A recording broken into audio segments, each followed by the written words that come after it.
L'affaire Pierre Palmade continue de faire la une de l'actualité. Ce mardi 28 février, Yves Calvi a décidé de consacrer une partie de son émission Calvi 3D, diffusée sur BFM TV, à ce sujet.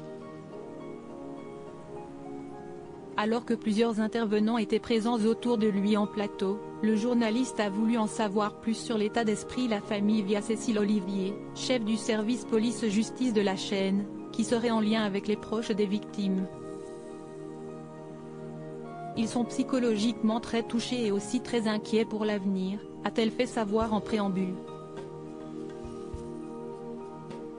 Notamment pour ce petit garçon qui a la mâchoire complètement brisée, qui pourra sans doute être reconstruite, mais au prix de multiples opérations et soins. Inquiets aussi pour le père de ce garçon qui, lui, a de multiples fractures, qui a été opéré 5 ou 7 fois, dont on ne sait pas exactement quand est-ce qu'il pourra remarcher, ni même travailler, parce que si est un ouvrier qui travaille dans le désamiantage. Après avoir passé plusieurs jours dans le coma, l'enfant de 6 ans, qui a été gravement blessé dans l'accident de la route provoqué par Pierre Palmade le 10 février dernier sur une route départementale de Seine-et-Marne, s'est réveillé. Ce lundi 27 février, il a pu quitter l'hôpital Necker, comme l'a indiqué BFM TV. Mais son état de santé nécessite une surveillance accrue de la part de ses proches. Yılmaz Yakut, cousin de la famille de Devrin, a donné des nouvelles du petit garçon. Il est sorti avec un corset, qui le couvre du ventre jusqu'au cou, pour ne pas trop bouger, a-t-il expliqué à nos confrères. Et d'ajouter, il peut maintenant être soigné chez lui, avec une infirmière qui passe tous les jours, pour voir si tout va bien.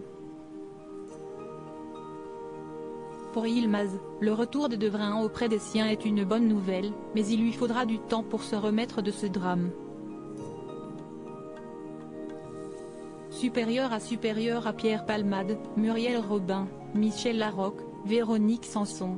Les femmes de Savier, les pères du petit garçon toujours hospitalisé. Si l'enfant de 6 ans a pu regagner son domicile, son père est, lui, toujours hospitalisé. Il va toujours très mal. Son état de santé ne s'est pas amélioré. Il est toujours broyé, a confié Mebatik, l'avocat de la famille des victimes, à l'antenne de BFM TV. L'homme a dû subir pas moins de 7 opérations et, outre les nombreuses fractures, souffre de graves lésions sur ses organes. Dans l'accident, la passagère, qui n'est autre que la belle-sœur du conducteur, a perdu son bébé. Elle était enceinte de 6 mois et devait accoucher d'une petite fille en mai prochain. Selon BFM TV, les premiers examens pratiqués sur le fœtus confirment que l'enfant est né vivant et viable. Il ne présentait aucune malformation.